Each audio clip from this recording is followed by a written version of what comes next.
عدنان سعید بھائی ہیں، ان کا سوال آیا ہے ابھی کہ نسوار رکھنا جائز ہے یا گناہ؟ نسوار رکھنے سے مراد یہ ہے کہ نسوار کو جو اپنے منہ میں رکھتے ہیں تو دیکھیں یہ گناہ کا کام تو نہیں ہے،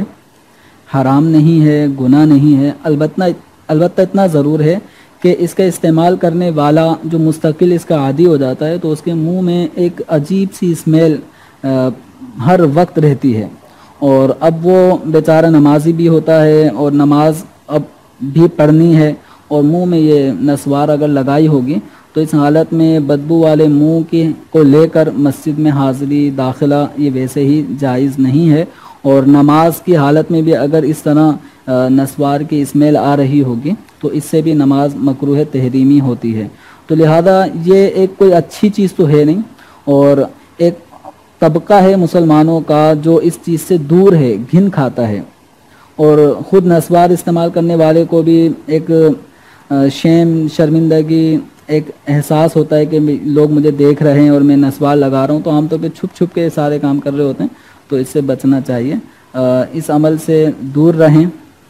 یہ کوئی پسندیدہ کام نہیں ہے، اور بس اوقات اس کے عادی جو افراد ہوتے ہیں ان کے لیے ماہ رمضان المبارک کے اندر روزے رکھنا بھی بڑا دشوار ہو رہا ہوتا ہے، تو اس لیے اس کو بالکل چھوڑ دیجئے، کنارہ کش ہو جائیں، اور کوئی اچھی چیز جو اس کا نعم البدل ہو، جس سے ہماری صحت اچھی ہو، ہمارے ذہن کو تقویت حاصل ہو، بادام وغیرہ اس طرح کی چیزیں کھانے کی عادت بنائیں کہ جس کا فائدہ بھی ہوگا انشاءاللہ عز و جل۔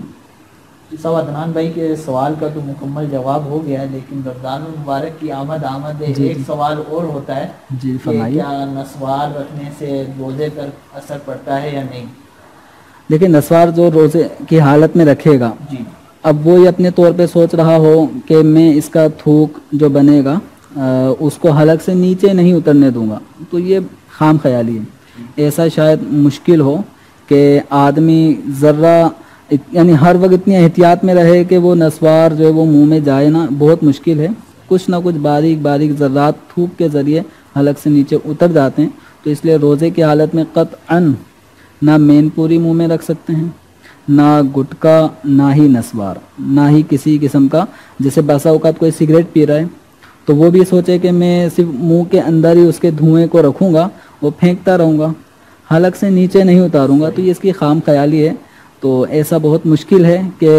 نسوار منہ میں رکھی جائے، گٹکا منہ میں رکھا جائے اور سگریٹ نوشی کی جائے اور روزہ نہ ٹوٹے، تو یہ بہت اپنے آپ کو آزمائش میں ڈالنے والی بات ہے، اس لیے اس کام سے بچنا چاہیے۔